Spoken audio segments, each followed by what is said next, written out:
نحمده ونستعينه ونستغفره ونؤمن به ونتوكل عليه ونعوذ بالله من شرور أنفسنا ومن سيئات أعمالنا من يهده الله فلا مضل له ومن يضلل فلا هادي له ونشهد أن لا إله إلا الله وحده لا شريك له ونشهد أن سيدنا ومولانا محمدا عبده ورسوله أرسله الله إلى الناس كافة بشيرا ونذيرا وداعيا إلى الله بإذنه وسراجا منيرا أما بعد فأعوذ بالله من الشيطان الرجيم بسم الله الرحمن الرحيم ولا تجعل يدك مغلولة إلى عنقك ولا تبسطها كل البسط فتقعد ملوما محسورا إن ربك يبسط الرزق لمن يشاء ويقدر إنه كان بعباده خبيرا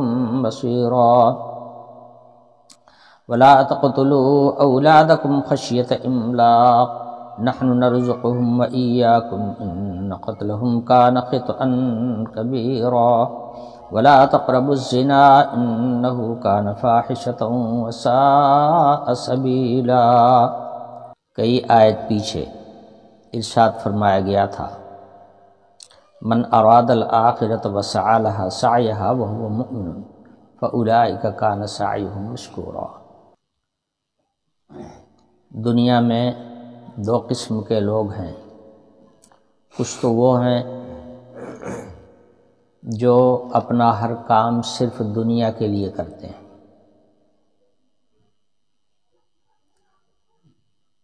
جو کام کریں گے اس کا فائدہ دنیا میں چاہتے ہیں کہ ترنت ہم کو فائدہ ملے، اور اگر ہمارا دنیاوی کوئی فائدہ نہیں ہے تو آدمی ایسے کاموں سے ہاتھ اٹھا لیتا ہے۔ تو ایک طبقہ تو انسانوں کا وہ ہے جو ہر کام دنیا کا فائدہ دیکھ کر اور اس کو نظر میں رکھ کے تب کوئی کام کرتا ہے، اگر دنیاوی فائدہ نظر نہیں آیا تو پھر اس کام سے اس کو کوئی دلچسپی نہیں ہوگی۔ دوسرا طبقہ اہل ایمان کا ہے، وہ جو کام کرتے ہیں آخرت کا فائدہ دیکھ کر کے کرتے ہیں، یہ نہیں ہے کہ وہ دنیا سے ہاتھ دھو کے بیٹھ جاتے ہیں۔ دنیا میں روزی تلاش کرنا یہی اصل ہے، اپنی ضروریات کا سامان تلاش کرنا یہی اصل ہے۔ جتنے لوگ دنیا میں انہماک کرتے ہیں تو ان کا مقصد یہی ہوتا ہے کہ ہماری ضروریات پوری ہوں۔ تو جو اہل ایمان ہیں اپنی ضرورت پوری کرنے بھر کے لیے دنیا کا کام کرتے ہیں، اللہ کی روزی تلاش کرتے ہیں، مگر اللہ کے حکم کی اطاعت کرتے ہوئے کرتے ہیں۔ دنیا دار انہی کاموں کو کرتا ہے بے فکر ہو کر، بے نڈر ہو کر، اور اپنے دماغ سے جو بات طے کر لیا اس کے مطابق کرتا ہے، اس کو اس کی پرواہ نہیں ہوتی ہے کہ اللہ کا حکم کیا ہے، رسول کا حکم کیا ہے، صحیح راستہ کیا ہے، اس کی اس کو تلاش نہیں ہوتی۔ مومن وہی کام کرتا ہے، روزی وہ بھی تلاش کرتا ہے، کمائی وہ بھی کرتا ہے، کھیتی وہ بھی کرتا ہے، ضروریات کی تلاش وہ بھی کرتا ہے عام انسانوں کی طرح سے، مگر اس کی تلاش میں اور بے دین اور گمراہ کی تلاش میں بڑا فرق ہوتا ہے۔ یہ وہی کام کرتا ہے مگر آخرت کو سامنے رکھ کر کے کرتا ہے، جائز ناجائز کی فکر کیے ہوئے ہوتا ہے، حلال ذریعہ اختیار کرتا ہے، حرام سے اجتناب کرتا ہے، ہمیشہ خدا سے ڈرتا رہتا ہے، اور کچھ نیک کام وہ بھی کرتا ہے جس کا فائدہ اس کو دنیا میں ملنے والا نہیں ہے۔ دنیا کا ایک دنیا دار دنیا کا کام اس لیے کرتا ہے کہ اس کو دنیا کا فائدہ ترنت ملے، بندہ مومن ایسے کام کرتا ہے جس کا فائدہ اس کو دنیا میں کچھ بھی نظر نہیں آتا، مگر امید ہوتی ہے اللہ کے وعدے پر کہ حق تعالی شانہ نے وعدہ فرمایا ہے اس کا اجر ہمیں آخرت میں ملے گا۔ یہ ہے فرق۔ تو وہ طبقہ جو اہل ایمان کا ہے وہ بھی وہی کام کرتا ہے جو عام انسان کرتا ہے، مگر یہ آخرت کی فکر لے کر، آخرت کو نظر میں رکھ کر اور آخرت میں اجر و ثواب کی امید پر ان کاموں کو کرتا ہے۔ حق تعالی شانہ نے آیت میں ارشاد فرمایا کہ 3 باتیں ہیں۔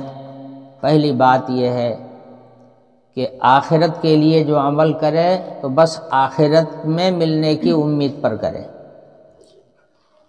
مقصد اس کا آخرت میں اس کا اجر لینا ہو۔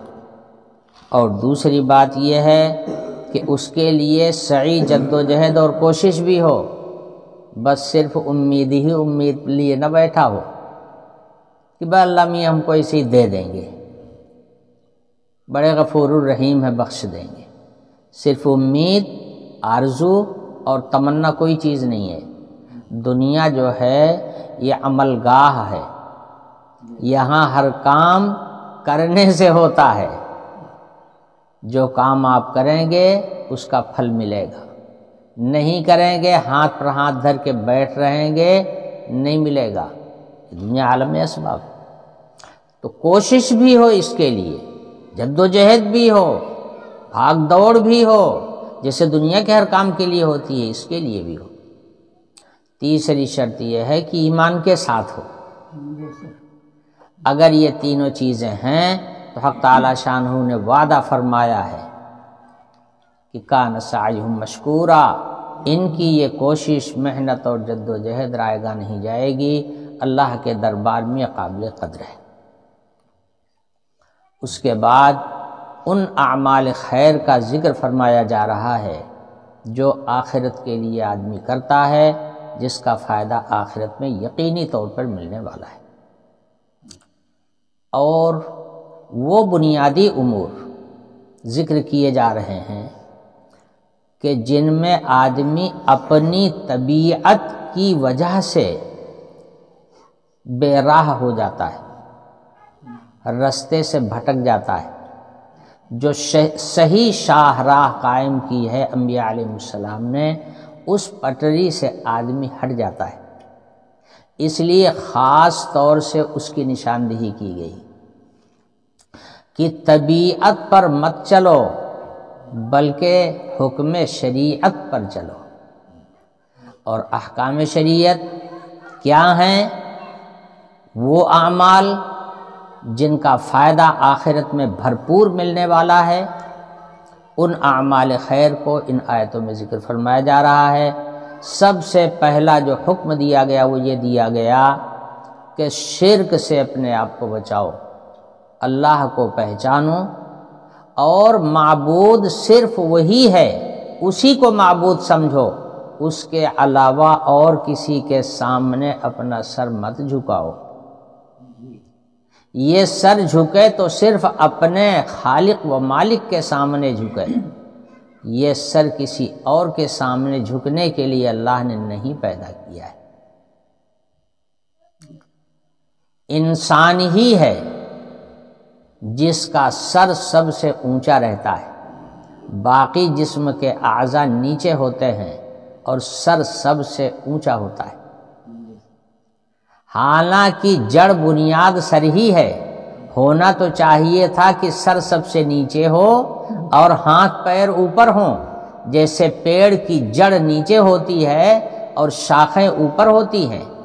چاہیے تو یہی تھا کہ انسان کا سر جو ہے یہی ہے جڑ، یہیں سے سارے جسم کے اعضاء نکلے ہوئے ہیں، تو چاہیے تو یہ تھا کہ سر نیچا ہوتا اور ہاتھ پیر سب اوپر ہوتے، مگر اللہ نے اس کو الٹا کیا ہے، اس کے سر کو سب سے اونچے رکھا ہے، باقی ساری شاخوں کو اور اعضاء کو نیچے رکھا ہے۔ وہ اس لیے کہ یہ سر اللہ نے اس لیے پیدا کیا ہے کہ جھکے تو صرف اپنے آقا و مولا کے سامنے جھکے، باقی اور کسی کے سامنے یہ سر نہ جھکے، اس لیے اللہ نے اس کو بلندی عطا کی ہے۔ جو آدمی خدا کو چھوڑ کر کسی اور کے سامنے سر جھکاتا ہے، یعنی اس کو معبود سمجھتا ہے اور کسی کو پوجتا ہے، تو اس سے بڑا احمق اور اس سے بڑا ناقدرہ اور اللہ کا ناشکرہ اور کوئی نہیں ہو سکتا۔ دوسری بات، آدمی اپنی طبیعت کے تقاضے سے شاہ راہ سے ہٹ جاتا ہے۔ وہ دوسرا عمل یہ ہے کہ ماں باپ جو اپنی ساری زندگی اپنی اولاد کی پرورش کے لیے وقف کر دیتے ہیں، ماں باپ اپنی اولاد کے لیے اپنی راحت اور تکلیف کو بھول جاتے ہیں، دھن مان جو کچھ بھی ماں باپ کے پاس ہوتا ہے اپنی اولاد کے لیے سب بچھا دیتے ہیں۔ بچپن میں تو یہ ہوتا ہے، مگر یہی لڑکے جب بڑے ہو جاتے ہیں اور خود باپ ہونے کے قابل ہو جاتے ہیں تو پھر یہ سمجھتے ہیں کہ اب ماں باپ کی ہم کو ضرورت کیا ہے۔ جب تک ہمیں پرورش کی ضرورت تھی تب تک ماں باپ کی ضرورت تھی، اب تو ہم خود مختار ہو گئے، اب تو ہم خود عقل مند ہو گئے، اب تو ہمارے اعضاء میں خود بخود طاقت پیدا ہو چکی ہے، سارا کام جو ماں باپ کے وسیلے سے ہوتا تھا اب تو میں خود تنہا کر سکتا ہوں، اب ہمیں ماں باپ کی ضرورت کیا ہے۔ تو ایسے وقت میں آدمی اپنی طبیعت کے تقاضے سے ماں باپ کو بھول جاتا ہے۔ جس طرح اپنے ماں باپ کا شکر گزار ہونا چاہیے اتنا شکر گزار نہیں ہوتا، ماں باپ کے سارے احسانات کو سب کو بھول جاتا ہے، احسان فراموش ہو جاتا ہے، تو ماں باپ کو کنارے لگا دیتا ہے، ماں باپ کو دکھ بھی پہنچاتا ہے، تکلیف بھی دیتا ہے، خدمت نہیں کر کے، بلکہ یہاں تک کہ اگر اور بوڑھے ہو جائیں اور معذور ہو جائیں تو بیٹا اپنے باپ سے اور ماں سے نفرت کرنے لگتا ہے۔ وہ سمجھتا ہے کہ یہ میرے سر کا بوجھ ہیں، کسی طرح سے میرے سر سے ہٹ جائیں، یہ خواہش ہوتی ہے۔ اس لیے شریعت نے اس پر خاص طور سے تنبیہ فرمائی کہ اللہ کا حق ادا کرنے کے بعد سب سے بڑا حق تمہارے اوپر تمہارے ماں باپ کا ہے، اس لیے ان کے ساتھ احسان، اچھا برتاؤ، حسن سلوک، ان کی خدمت اور ان کی دلجوئی میں اپنا وقت لگانا چاہیے۔ ان کے احسانات کو فراموش کر دینا یہ انسانیت کے تقاضے کے خلاف ہے، اس لیے فرمایا وَبِالْوَالِدَيْنِ احسانا۔ آگے بقیہ تفصیلات بیان فرمائی جس کو میں بیان کر چکا ہوں۔ کبھی اف نہ کہو، کبھی مت کہو، جب اتنا نہیں کہہ سکتے تو پھر زبان سے کیسے بول سکتے ہو، گالی کیسے دے سکتے ہو، ہاتھ کیسے اٹھا سکتے ہو، کیسے گنجائش نکل آئے گی ان چیزوں کی، ساری تفصیلات بیان کر چکا ہوں۔ اور ماں باپ دنیا سے چلے جائیں تو ان کے لیے دعائے مغفرت کرتے رہو، ایصال ثواب کرتے رہو، ان کی روح کو ثواب پہنچاتے رہو۔ یہ ساری تاکیدات ان کا میں اس کا تفصیل کے ساتھ میں تذکرہ کر چکا ہوں۔ اس کے بعد فرمایا گیا ماں باپ کے بعد تمہارے جو اعزاء اقارب ہیں، جن سے کچھ وہ ہیں جن سے بلا واسطہ تمہارا تعلق ہے، کچھ وہ ہیں جن کا بال واسطہ تم سے تعلق ہے، ان سب کے حقوق تم سے وابستہ ہیں، سب کا حق ادا کرو۔ اگر حق نہیں ادا کرو گے تو آپس میں دشمنیاں پیدا ہوں گی، نفرتیں پیدا ہوں گی، اور تمہارا گھر بجائے جنت نشان ہونے کے جہنم بن جائے گا۔ سمجھے؟ پھر یہ ایک شریف انسان کا کام کیا ہونا چاہیے؟ اپنے عزیزوں اور رشتہ داروں کے تعلق سے اس کا معیار بیان فرما دیا گیا۔ کچھ لوگوں کے حقوق فرض اور واجب کر دیے گئے، اور جو لوگ کچھ دور کے ہیں ان کا حق فرض تو نہیں کیا گیا، مگر اللہ تعالیٰ نے اپنی رضا کا وعدہ کیا کہ اگر ان کی خدمت کرو گے اور ان کی ضروریات میں ہاتھ بٹاؤ گے تو اللہ کی رضا تم کو حاصل ہوگی، اللہ خوش ہوگا، اور یہ تمہارا عمل دنیا میں کیا ہوا دنیا میں بھی تمہارے کام آئے گا اور آخرت میں بھی کام آئے گا۔ تمہارے عزیزوں میں، رشتہ داروں میں کوئی آدمی غریب ہے، مسکین ہے، محتاج ہے، فقیر ہے، اپاہج ہے، یا کوئی عورت ہے تو وہ تندرست مگر عورت ہے، باہر نکل کے کام کاج کرے گی تو یہ اس کی توہین ہے، وہ اپنے گھر کے اندر رہے گی، اس کا اور کوئی سہارا نہیں ہے۔ یہ وہ لوگ ہیں کہ رشتہ داروں میں جو لوگ مالدار ہیں ان کے اوپر اللہ نے حق رکھ دیا ہے کہ ان کی بھی خدمت کرو۔ یہ خدمت کرنا بھلے تم کو ذرا سا بار پڑے گا، سوچو گے کہ ہم اپنے لیے کمائیں کہ ان کے لیے کمائیں، یہ تو سب ہمارے اوپر بوجھ بن گئے۔ آدمی کی طبیعت ایسی ہوتی ہے، اس لیے شریعت اسی لیے آئی ہے کہ طبیعت کو سدھارے، طبیعت کو سیدھی راہ دکھاوے، اور انسان کو اللہ تعالیٰ نے اتنا اختیار دیا ہے کہ اپنی طبیعت کو نکیل لگا سکتا ہے، اپنی طبیعت کے گھوڑے کو لگام لگا سکتا ہے، یہ اختیار اور پاور بھی انسان کو دیا ہے۔ تو طبیعت تو یہ نہیں چاہتی ہے کہ کمائیں ہم اور کھلائیں دوسرے کو، بالکل طبیعت کسی کی گوارا نہیں کرتی ہے، مگر حق تعالیٰ شانو فرماتے ہیں اللہ نے جو روزی تم کو دیا ہے اتنی دیا ہے کہ تم اپنی بھی ضرورت پوری کر سکتے ہو، دوسروں کی بھی ضرورت پوری کرنے میں ہاتھ بٹا سکتے ہو۔ یہ دولت بھی اللہ کی دی ہوئی ہے، یہ نعمت بھی تم کو جو ملی ہے، روزی ملی ہے، اللہ کی دی ہوئی ہے، اپنی ضرورت بھی پوری کرو، دوسروں کا بھی خیال رکھو۔ اگر تم ایسا کرو گے اس کا فائدہ حق تعالی شانہ دنیا میں بھی دیں گے اور آخرت میں بھی عطا فرمائیں گے۔ من اراد الآخرہ کا یہ عمل، یہ کام بھی من اراد الآخرہ سے متعلق ہے، آخرت میں کام آنے والا عمل۔ اس کی بھی تفصیلات میں بیان کر چکا ہوں۔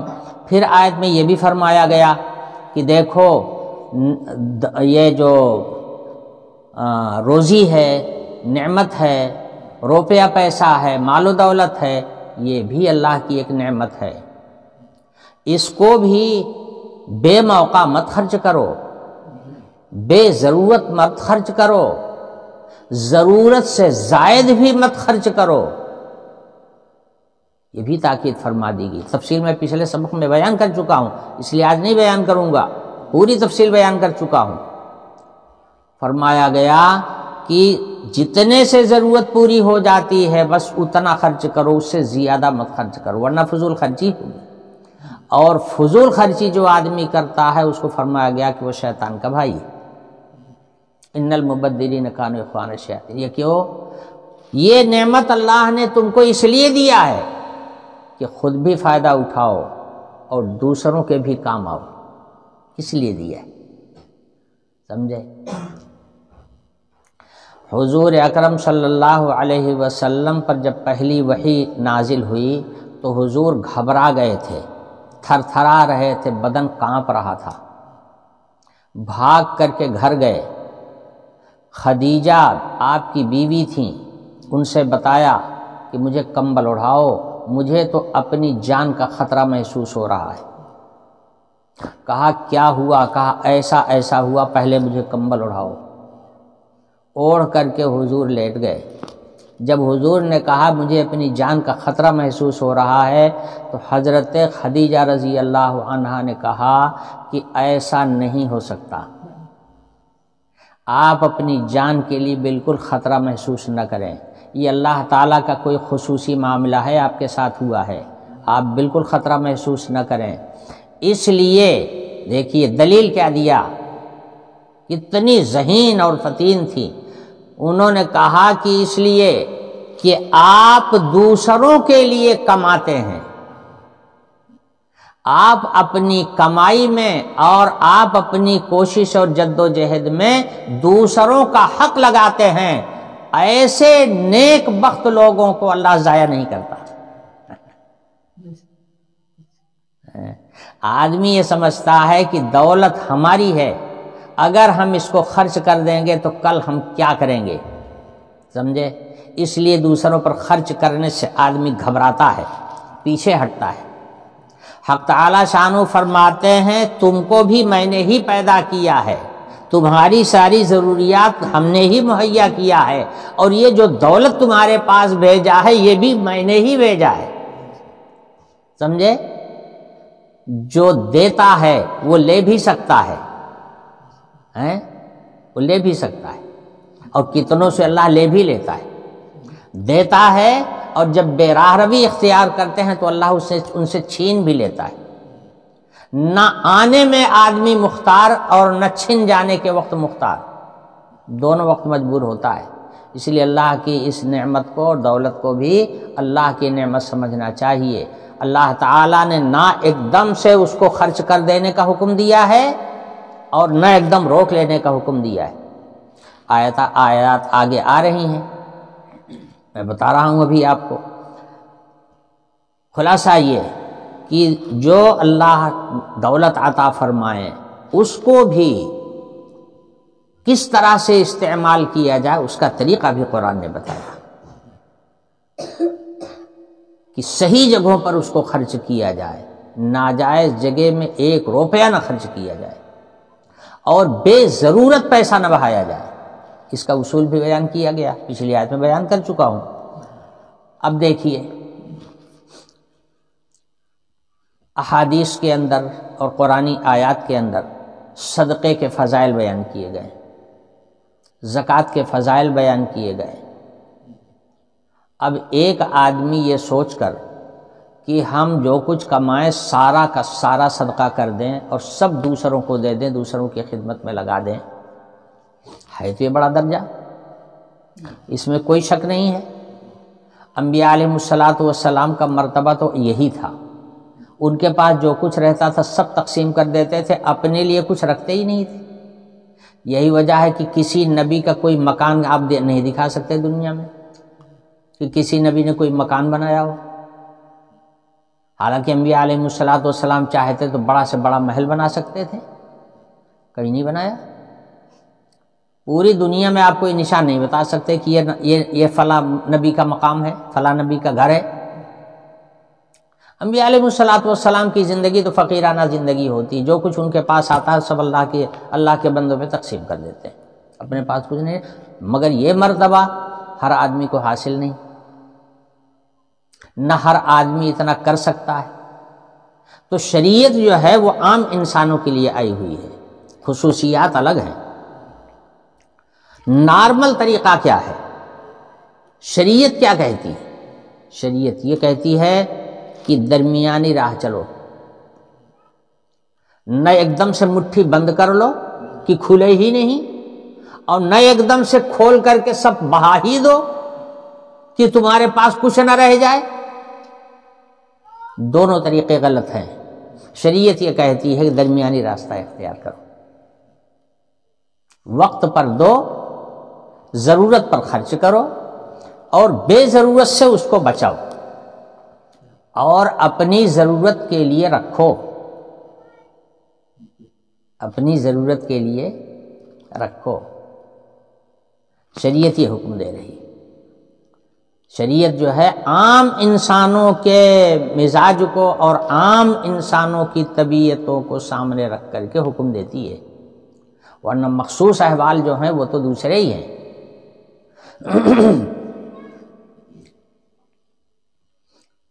سمجھے؟ انبیاء علیہ السلام، اولیاء کرام کا مقام تو کچھ اور ہی ہے۔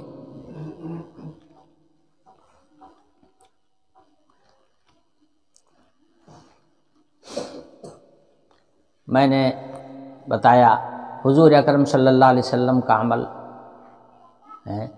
حضور نماز کے لیے تشریف لے آئے، عصر کی نماز کا وقت تھا، حضور آئے، مصلی پر کھڑے ہوئے اور جھٹ سے پھر واپس چلے گئے گھر کی طرف۔ اب صف لگی ہوئی ہے، صحابہ انتظار میں ہیں اور سوچنے لگے کہ آخر یہ کیا ہوا۔ حضور آئے اور آ کر کے پھر گھر کے اندر واپس چلے گئے، ایسا ہوا کیوں؟ اب صحابہ تو مسجد کے اندر کھڑے ہیں پریشان۔ حضور کچھ دیر کے بعد تشریف لے آئے، تو صحابہ نے پوچھا یا رسول اللہ، پہلے تو نماز پڑھائی، نماز پڑھانے کے بعد پھر صحابہ نے پوچھا یا رسول اللہ کیا ایسی حاجت پیش آ گئی تھی کہ آپ آئے مسجد اور پھر جھٹ سے واپس چلے گئے اور پھر تشریف لائے؟ حضور نے فرمایا کہ تھوڑا سا سونا میرے گھر میں موجود تھا، مجھے یہ ڈر ہوا کہیں ایسا نہ ہو کہ موت کا تو کسی کی بھروسہ نہیں کہ کب آ جائے، کہیں ایسا نہ ہو کہ یہ سونا میرے پاس رہ جائے، میں اس کو صدقہ نہ کر سکوں اور میری موت آ جائے، دنیا سے چلا جاؤں۔ اس لیے میں گیا اور تاکید کر کے آیا کہ کسی فقیر کو اس کو دے دو، شام ہونے سے پہلے پہلے، غروب آفتاب ہونے سے پہلے پہلے یہ میرے گھر سے نکل جائے۔ سورج ڈوبنے سے پہلے پہلے یہ چلا جائے، خرچ ہو جائے، میرے گھر میں اس کی ضرورت نہیں ہے۔ اب حضور کا تو یہ تھا حال، اور اولیاء کاملین جو ہوتے ہیں، اولیاء کرام، ان کا بھی یہی حال۔ میں نے چچا رحمۃ اللہ علیہ کو دیکھا تھا، حضرت کے پاس اللہ بھیجتے رہتے تھے، ان کی جیب میں آتا رہتا تھا، لیکن اگر کوئی سوال کرنے والا آ گیا اور سوال کر دیا کہ مجھے فلاں کی ضرورت ہے، تو ہاتھ ڈالتے جیب کے اندر، جتنا ہوتا سب نکال کر کے اکٹھے دے دیتے، ایک پیسہ اس میں سے نہیں بچا کے رکھتے تھے۔ اس کا نتیجہ یہ ہوتا تھا کہ کبھی چائے پینے کے عادی تھے، کبھی چائے کی پتی نہیں ہے تو پیسہ نہیں ہے منگانے کے لیے، کبھی چینی نہیں ہے تو پیسہ نہیں ہے پاس میں چینی منگانے کے لیے۔ یہ دقتیں سب سامنے آتی تھی، مگر ان کا عمل یہ تھا کہ ہاتھ ڈالتے جتنا کچھ ہوتا سب نکال کر کے دے دیتے۔ لیکن بھائی یہ مخصوص حالات ہیں، یہ اللہ والوں کے مخصوص حالات ہیں، اس پہ ساری دنیا نہیں چل سکتی، اور شریعت جو راستہ قائم کرتی ہے، ایسی شاہراہ قائم کرتی ہے جس پہ سب چل سکے۔ اس لیے فرمایا اپنی ضرورت کے لیے روک بھی رکھو اور ضرورت پر خرچ کرو، بے ضرورت خرچ کرنے سے اس کو بچاؤ، یہ شریعت کی شاہراہ۔ اب دیکھیے حضور کا عمل، مفسرین نے لکھا ہے کہ حضور اکرم صلی اللہ علیہ وسلم کے پاس کپڑے کا ایک ڈھیر آیا، بہت سارا کپڑا حضور کے پاس آیا۔ تو حضور کا معمول تھا کہ آپ کے پاس کوئی چیز آتی، اچھا لوگ بھیجتے تھے، یہ بات نہیں ہے، لوگ بھیجتے تھے، اللہ بھیجواتا تھا، لوگ لاتے تھے حضور کے پاس، مگر حضور اس کو اسی وقت تقسیم کروا دیتے تھے۔ کپڑے کا ڈھیر آیا تو حضور نے فرمایا کہ بھائی ضرورت مندوں کو بلاؤ اور لوگ لے جائیں جس کو حاجت ہو۔ کپڑا تقسیم ہونے لگا، سب تقسیم ہو گیا، ایک کپڑا بھی نہیں بچا، ایک میٹر بھی نہیں بچا۔ کچھ لوگ بعد میں آ گئے، جب بعد میں آ گئے تو وہ بھی خواہش مند تھے کہ کپڑے کی ہم کو بھی ضرورت ہے، تو حضور نے فرمایا بھائی اب تو ختم ہو گیا، اب تو ختم ہو گیا، اب جاؤ۔ ایک واقعہ تو یہ پیش آیا، اور ایک اب اس میں دیکھیے حضور نے اس میں سے کچھ بھی نہیں بچایا، سارا کا سارا تقسیم کر دیا۔ ایک واقعہ تو یہ، مفسرین نے ایک واقعہ اور بھی لکھا ہے، لکھا کہ ایک عورت نے اپنے چھوٹے سے بچے کو حضور کے پاس بھیجا کہ جاؤ کہہ دو کہ مجھے فلاں فلاں فلاں چیز کی ضرورت ہے، اگر حضرت کے پاس ہو تو میری ضرورت پوری کر دیں۔ وہ بچہ آیا تو حضرت نے فرمایا کہ بھئی اس وقت تو میرے پاس کچھ نہیں ہے، پھر کسی وقت آ جانا۔ جا کر کے اس نے بتایا امی سے اپنی کہ حضور فرما رہے ہیں پھر کسی وقت آ جانا، اس وقت میرے پاس کچھ نہیں ہے۔ اس نے کہا کہ جو کرتا حضرت پہنے ہوئے ہیں وہی دے دیں، معلوم ہوتا ہے کہ جیسے کوئی ایک کپڑا بھی نہیں تھا گھر میں۔ تو فرمایا کہ جو کپڑا حضور نے پہن رکھا ہے، جو کرتا پہنے ہوئے ہیں وہی دے دیں۔ لڑکے نے آ کر کے کہا، حضور نے گھر میں اندر جا کر کے کرتا اتارا، کرتا اتار کے دے دیا، اور حضور کے پاس اس وقت دوسرا کرتا بھی نہیں تھا، وہ بھی دے دیا۔ اتنے میں نماز کا وقت ہو گیا، حضرت بلال نے اذان کہی، اذان کے بعد حضور تھوڑی دیر کے بعد نکل کے آ جاتے تھے مسجد میں، نہیں آئے۔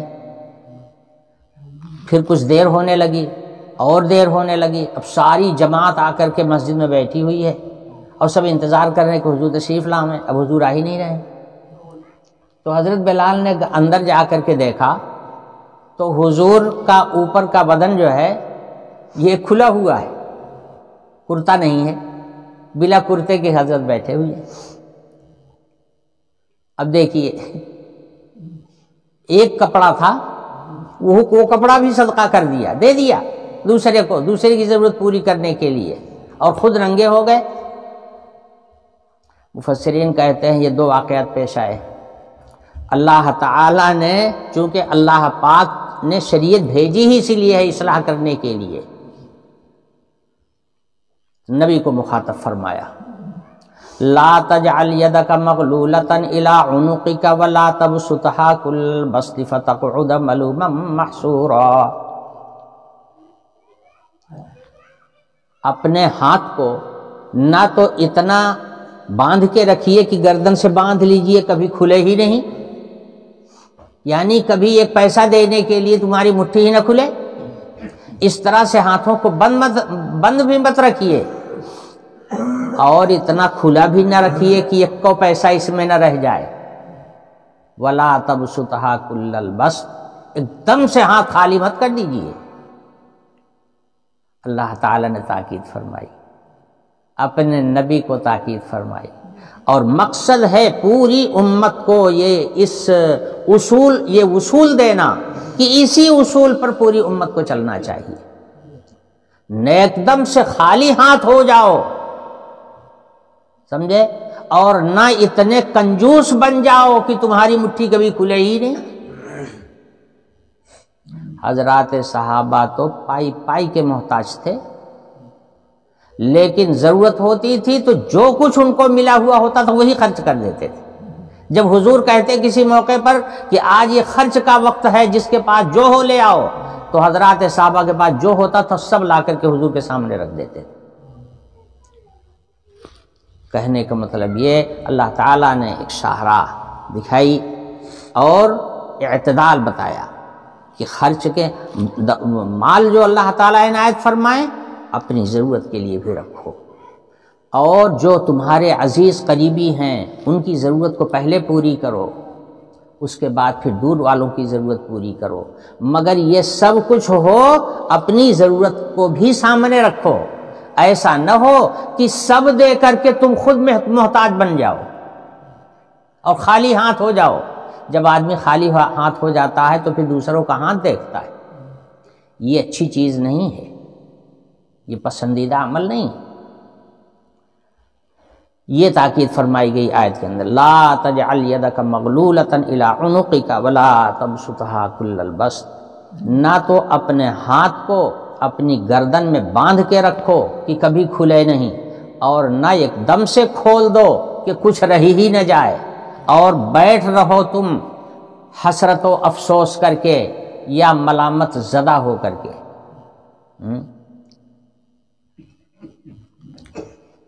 ان ربک یبسط الرزق لمن یشاء ویقدر۔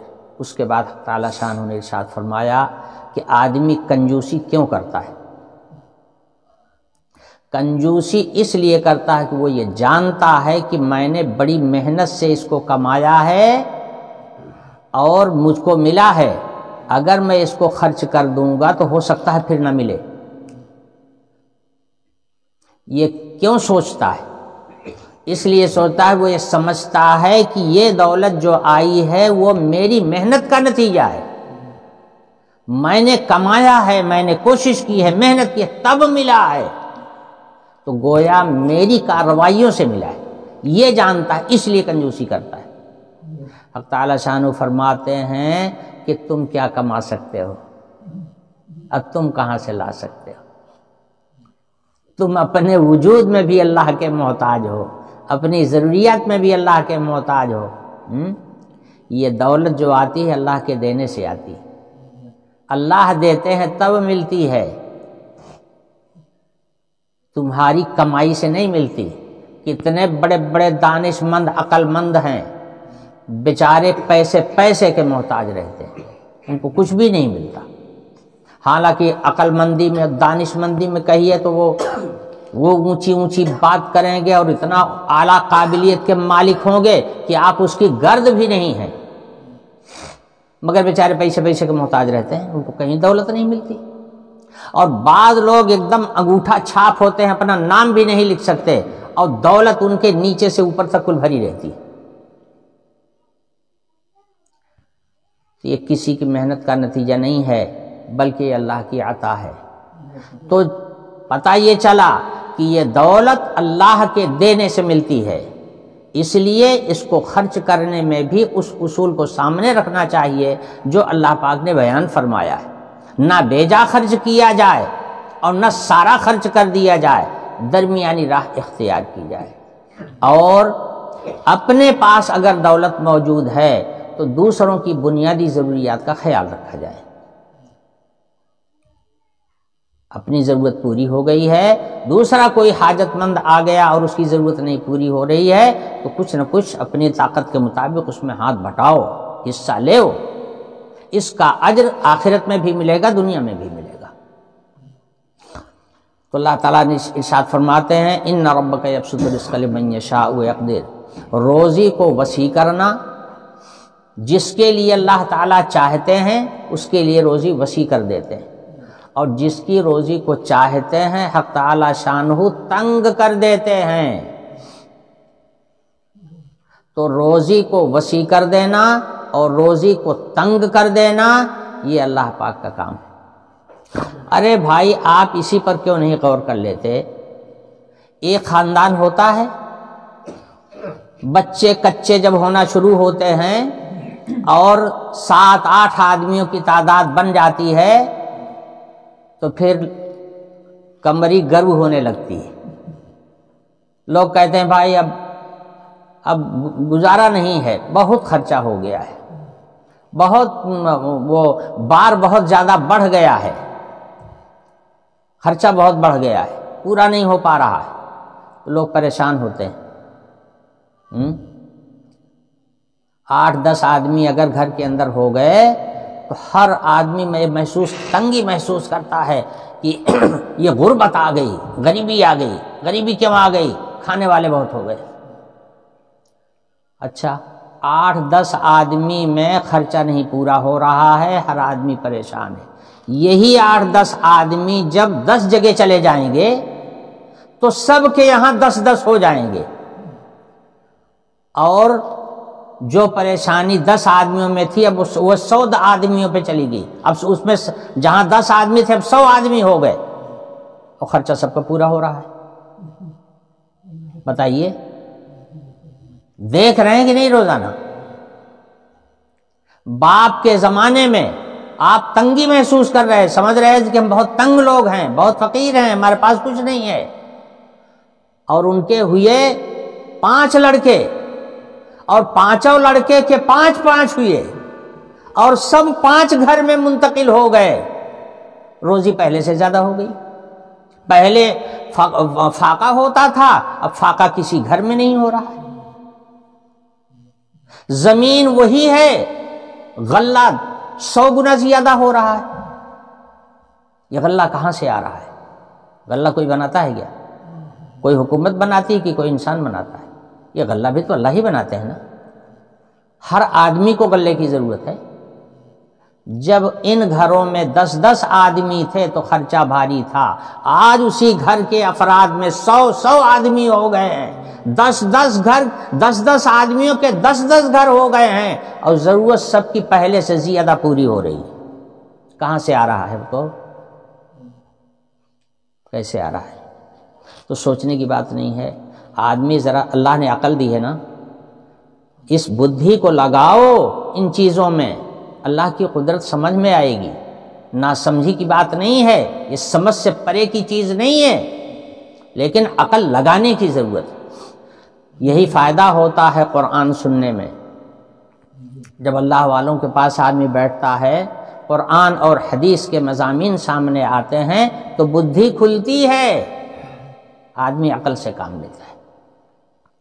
حق تعالی شانو فرماتے ہیں اللہ ہی روزی کو بڑھاتا ہے اور اللہ ہی روزی کو گھٹاتا ہے۔ انہ کان بعبادہ خبیرا بصیرا، اور یاد رکھو کہ اللہ تعالیٰ اپنے بندوں کے ہر عمل سے باخبر ہے اور ان کی ہر کارروائی کو اپنی آنکھوں سے دیکھ بھی رہا ہے۔ نہ ان کی نظروں سے کوئی اوجھل ہے اور نہ ان کے علم سے کوئی باہر ہے، ہر چیز پر ان کی نظر ہے۔ کیا کر رہے ہو، کیا سوچ رہے ہو، کیا کارروائی کر رہے ہو، سب ان کی معلومات میں ہے۔ اچھا، یہ مضمون کہ اللہ ہی روزی دیتا ہے، وہی گھٹاتا ہے، وہی بڑھاتا ہے، وہی وسیع کرتا ہے، وہی تنگ کرتا ہے، اس کا یقین اگر ہوگا تو وہ کارروائیاں جو تم کنجوسی کی وجہ سے کیا کرتے ہو، ان کارروائیوں سے تم کو بچت ہو جائے گی، اس سے پناہ مل جائے گی۔ وہ کیا کارروائی ہے؟ پچھلے زمانے میں کیا آج بھی اس نظریے کی کمی نہیں ہے؟ آج بھی وہ نظریہ قائم ہے غیر مومنوں میں، لیکن ہم زمانے جاہلیت کی بات بتاتے ہیں جب قرآن نازل ہو رہا تھا۔ قرآن اگلی آیت میں حکم دے رہا ہے لا تقتلوا اولادکم خشیۃ املاق، اپنی اولاد کو روزی تنگ ہو جانے کے ڈر سے قتل نہ کیا کرو۔ قرآن یہ کہہ رہا ہے۔ صورتحال کیا ہے؟ میں اس کے پہلے بھی عرض کر چکا ہوں اس مضمون کو۔ ایک عرب ہی نہیں، پوری دنیا میں یہ مسئلہ پیدا ہو گیا تھا کہ لڑکیوں کو لوگ نہایت نفرت کی نگاہ سے دیکھتے تھے۔ آج بھی وہ نظریہ قائم ہے۔ گھر میں لڑکا پیدا ہو، دیکھیے کتنی خوشی ہوتی ہے، سب کے چہرے کھل جاتے ہیں، اور اگر خبر مل گئی کہ لڑکی پیدا ہوئی ہے تو منہ لٹک جاتا ہے۔ سمجھے؟ کیوں؟ یہ جانتے ہیں کہ لڑکا آئے گا تو کمائے گا، ہمارا ہاتھ بٹائے گا، لڑکی آئے گی تو صرف کھائے گی، بس یہ ہے نظریہ۔ تو اس کا مطلب تو یہ ہوا کہ دولت تمہارے کمانے سے تمہارے پاس آتی ہے، تم کماؤ گے، تمہارا لڑکا کمائے گا تو زیادہ دولت آ جائے گی، اور اگر لڑکیاں ہوں گی کمائیں گی نہیں تو دولت جو ہے تمہاری گھٹ جائے گی۔ تو تم نے گویا اپنی محنت کا نتیجہ اس کو سمجھ لیا ہے۔ تو معاملہ یوں نہیں، معاملہ الگ ہے۔ یہ نعمت، یہ دولت اللہ جس کو چاہتا ہے دیتا ہے، جس سے چاہتا ہے چھین لیتا ہے۔ یہ سارا کا سارا معاملہ اللہ کے ہاتھ میں ہے۔ تو فرمایا کہ اولاد کا قتل نہ کیا کرو۔ پوری دنیا میں کیا تھا؟ خاص طور سے عرب میں بھی کچھ علاقوں میں جہاں قرآن نازل ہو رہا تھا، وہاں پر کچھ قبائل ایسے تھے جس کے اندر یہ تھا کہ اگر لڑکی پیدا ہو تو اول تو ترنت مار دی جائے، اور اگر ترنت نہ مار دی گئی، کچھ دنوں کے لیے اس کو رکھ لیا، تو دو صورت ہوتی تھی۔ اگر ان کو زندہ رکھنا ہوتا تھا تو اس کو ٹاٹ وغیرہ کا کپڑا یا چمڑے کا کپڑا پہنا کر کے اور اونٹ چرانے میں اور بکریاں چرانے میں لگا دیتے تھے، چراؤ، پڑی رہو اسی میں، اگر زندہ رکھنا ہوا تو۔ اور اگر زندہ نہیں رکھنا ہوتا تھا تو اس سے بات چیت تعلق کچھ نہیں، پڑی ہوئی ہے گھر کے اندر، پڑی ہوئی ہے۔ اور جب تھوڑی سی بڑی ہو جاتی تو اس کو لے جاتے، کبھی پہاڑ کے اوپر سے ڈھکیل دیتے، کبھی گڑھا کھودتے، اور گڑھا کھود کر کے لے جا کر کے اس کے اندر کھڑی کر کے اوپر سے مٹی پاٹ دیتے۔ اس طرح سے زندہ ہی گاڑ دیا کرتے تھے۔ بعض قبائل میں یہ شرارت شروع ہو گئی تھی، چونکہ اس علاقے میں بت پرستی رائج ہو گئی تھی، اور بت پرستی جو ہے یہ ساری خباثتوں کی جڑ بنیاد ہے۔ خدا پر یقین نہیں ہوتا، اللہ پر ایمان نہیں ہوتا، آدمی اپنے آپ کو اپنا بھگوان اپنے آپ کو سمجھتا ہے، تو یہ جانتا ہے کہ ہم کریں گے تو ہوگا، نہیں کریں گے تو نہیں ہوگا۔ بس اس نظریے کی وجہ سے اس قسم کے فیصلے لوگوں نے کر رکھا تھا۔ اسی زمانے میں قرآن نازل ہوا تو ان قبائل کو متنبہ کیا گیا، اور قرآن پاک میں باقاعدہ آیت نازل ہوئی، اس کو حرام قرار دیا گیا، اس کو قتل کا جرم قرار دیا گیا کہ اگر کوئی چھوٹی سی بچی کو زندہ دفن کر دیتا ہے تو وہ قسی القلب ہے، وہ قاتل ہے، انسانیت کا قاتل ہے۔ قرآن اس کو قاتل قرار دے رہا ہے۔ آج زمانہ اتنا ترقی کر گیا ہے اور دولت ہر طرف بہہ رہی ہے، اس زمانے میں بھی لوگ اس بات کی تلاش میں رہتے ہیں کہ اگر پہلے سے معلوم ہو جائے کہ لڑکی ہے تو اس کو گروا دیا جائے۔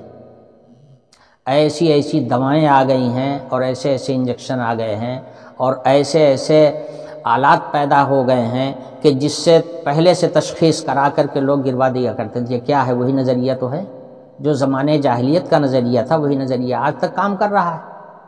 میں ایسے واقعے کو جانتا ہوں، یہی قریب کا ہے۔ ایک ماسٹر تھا، اس کے گھر میں لڑکی پیدا ہوئی، اس نے کہہ رکھا تھا کہ اگر لڑکی پیدا ہو تو مار دینا۔ اسی وقت اس کا گلا دبا دیا گیا، مر گئی، اور بعد میں شہرت ہوئی۔ بعد میں پتہ چل گیا، چونکہ میں وہاں رہتا تھا تو مجھے پتہ چل گیا، سب لوگ جان گئے کہ اس نے مروا دیا تھا۔ تو یہ خباثت کوئی صرف عرب کے بعض قبائل میں نہیں تھی، یہ خباثت پوری دنیا میں پھیلی ہوئی تھی، اور تب بھی تھی، اور جو جاہلیت کی نظر رکھنے والے لوگ ہیں، جو غیر مومن ہیں، ان کے یہاں آج بھی یہی سمجھے۔ تو قرآن نے اس کے اوپر پابندی عائد کی۔ اچھا، اس زمانے میں بھی کچھ لوگ ایسے تھے جو اس کو ناپسند کرتے تھے، انہیں ناگواری تھی۔ فرزدق ایک بہت بڑے شاعر ہیں۔ فرزدق کہتے ہیں کہ میرے دادا نے، یہ وہ زمانہ ہے کہ ابھی قرآن نازل نہیں ہوا ہے، حضور کے دنیا میں آنے کے پہلے فرزدق کے دادا نے 300 بچیوں کی جان بچایا تھا۔ اور کس طرح سے؟ 2 اونٹ دے کر کے۔ اگر انہیں معلوم ہو جاتا کہ کسی گھر میں لڑکی ہے اور اس کے گھر والے اس کو زندہ دفن کرنے کے چکر میں ہیں تو یہ پہنچ جاتے اور 2 اونٹ کا نذرانہ پیش کرتے کہ 2 اونٹ تم لے لو اور اس بچی کو ہمیں دے دو۔ تو 2 اونٹ ایک بچی پر دے کر کے وہ بچی لے آتے، پھر پرورش کرتے اور اس کی آگے کے انتظامات کرتے۔ 300 بچیوں کو جان انہوں نے بچایا تھا۔ اس کے بعد اسلام آیا، ہاں اس کے بعد اسلام آیا، اور اسلام میں تو باقاعدہ قانون نافذ ہو گیا، لا تقتلوا اولادکم خشیۃ املاق، اپنی اولاد کو تنگ دستی کے ڈر سے قتل مت کیا کرو۔ میں کیا بتاؤں، یہی دیکھ رہا ہوں، دیکھ لو ہمارے گاؤں میں انسان علی تھے نا، کتنی غربت کی زندگی تھی ان کی، اکیلے تھے، بچے کئی ایک تھے، کتنی غریبی کی زندگی تھی ہماری آپ کی سب کی آنکھوں کے سامنے۔ وہ بیچارے اسی غریبی میں دنیا سے چلے گئے، اور آج ان کے وہی لڑکے جو اس وقت ان کے لیے مصیبت بنے ہوئے تھے، سب کما رہے ہیں، سب کی اچھی خاصی، سب کے مکانات بن گئے۔ پہلے تو یہ ہو رہا تھا کہ یہ رہیں گے کہاں، ان کے پاس 1 انچ زمین نہیں تھی رہنے کے لیے، کہاں یہ نکلیں گے، کہاں یہ رہیں گے، کیا کھائیں گے، ہر آدمی یہ سوچ رہا تھا ان کے متعلق۔ اور آج ان کے، میں سمجھتا ہوں شاید 4-5 لڑکے ہیں اور سب خوشحال ہیں اور سب صاحب اولاد ہیں۔ جتنی اولاد انسان اکیلے کی تھی اتنی ایک کے ہیں، اور سب کی ضروریات خوشحالی کے ساتھ پوری ہو رہی ہیں۔ کہاں سے آ رہا ہے میاں، سوچو تو، یہ تمہاری کمائی ہے، تمہاری کمائی نہیں ہے، یہ پروردگار عالم کی دین ہے۔ وہ جب پیدا کرتے ہیں تو روزی پہلے مقدر فرما دیتے ہیں، اس کے بعد دنیا میں بھیجتے ہیں۔ روزی سب کی مقرر ہے اللہ کے یہاں سے اور ملے گی۔ اب رہ گیا یہ کہ اس کا مطلب یہ بھی نہیں ہے کہ ہاتھ باندھ کر کے اور ہاتھ دھو کر کے بیٹھ جاؤ بستر پر، اٹھو نہیں، نہ، حکم ہے روزی تمہاری زمین پر پھیلی ہوئی ہے، تلاش کرو، اللہ کے حکم کے مطابق تلاش کرو، حلال ذریعہ اختیار کرو، حرام سے اپنے آپ کو بچاؤ، حق اللہ کو بھی پورا کرو اور حق العباد کو بھی پورا کرو، اور روزی کی تلاش بھی کرو۔ ہاتھ پہ ہاتھ رکھ کر کے بیٹھنے کے لیے اللہ نے ہاتھ پیر نہیں دیا ہے، یہ دماغ سے ہی دیا ہے کہ اس سے سوچو، ہاتھ پیر دیا ہے، محنت کرو، پیسہ دے دیا، پیسہ لگا کر کے پیسہ حاصل کرو، یہ سب ذرائع اللہ ہی کے پیدا کیے ہوئے۔ اگر ہاتھ پہ ہاتھ دھر کر کے بیٹھ جاؤ گے تو اللہ کے حکم کی نافرمانی ہوگی۔ ہاں، وہ لوگ جن کے دماغ ہی نہیں ہے، جن کے ہاتھ پیر ہی نہیں ہے، وہ کچھ کر ہی نہیں سکتے ہیں، ان کے پاس سامان ہی نہیں کچھ کرنے کا، اللہ روزی ان کو بھی دیتا ہے، ان کی بھی روزی ان کے پاس پہنچتی ہے، مگر وہ تلاش کرنے کے پابند نہیں ہیں کہ تلاش کرو۔ جس کے اعضاء صحیح ہیں ان کو تلاش کرنے کا حکم ہے، جن کے اعضاء صحیح نہیں ہیں ان کو تلاش کرنے کا حکم بھی نہیں ہے۔ ان کو تو لوگوں کے لیے حکم ہے، لوگوں کو حکم ہے اللہ تعالیٰ کا کہ تم ان کی ضرورت پوری کرو، اور سب کی ضرورت پوری ہو رہی ہے۔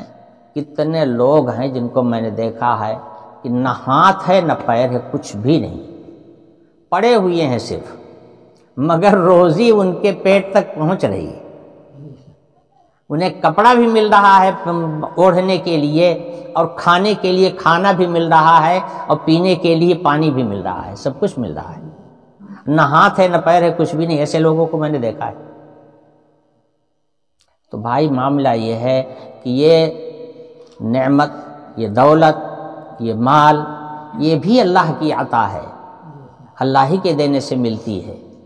یہ سوچنا کہ یہ میری محنت کا نتیجہ ہے، یہ بہت بڑی غلطی ہے، اور یہ مومنانہ شان نہیں ہے، بلکہ یہ تو کافرانہ رویہ ہے۔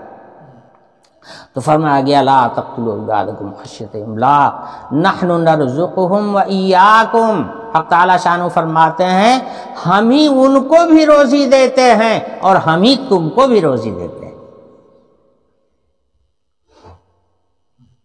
سوچو، بچہ جس وقت پیدا ہوتا ہے اس کی ماں کی چھاتیوں میں دودھ کون لاتا ہے؟ وہی دودھ اس بچے کی زندگی کا سامان بنتا ہے،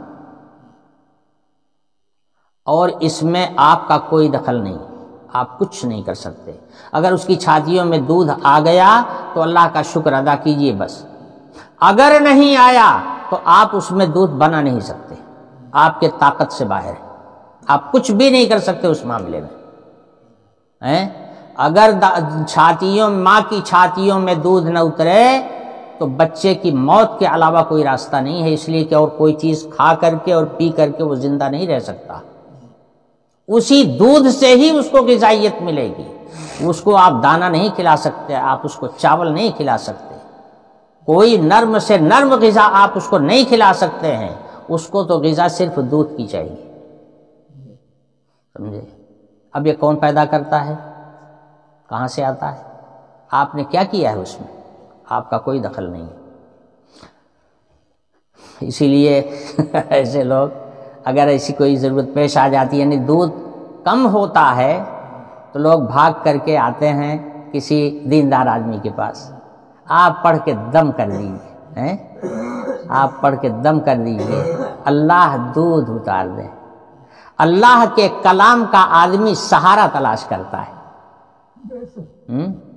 ہر چیز میں آدمی ڈاکٹر کے یہاں دوڑتا ہے، لیکن اگر تھن میں دودھ نہ آوے تو اللہ والوں کے پاس دوڑتا ہے۔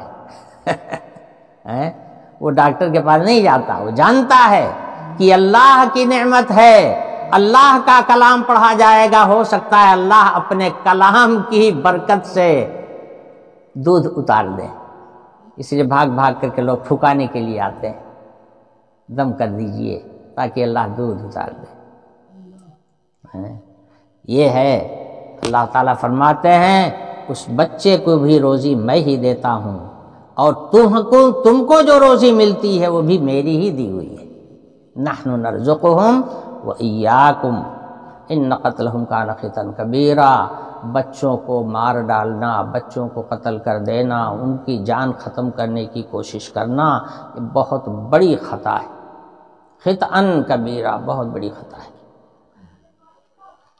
یہ اعمال خیر ہیں جو آخرت کے لیے کیے جاتے ہیں اور آخرت میں یہ کام آنے والے، اور بھی کچھ اعمال خیر ہیں جن کو اگلی آیتوں میں بیان کیا جا رہا ہے۔ اب آج ٹائم ختم ہو گیا، انشاءاللہ اگلے درس میں۔ وآخر دعوانا الحمدللہ رب العالمین۔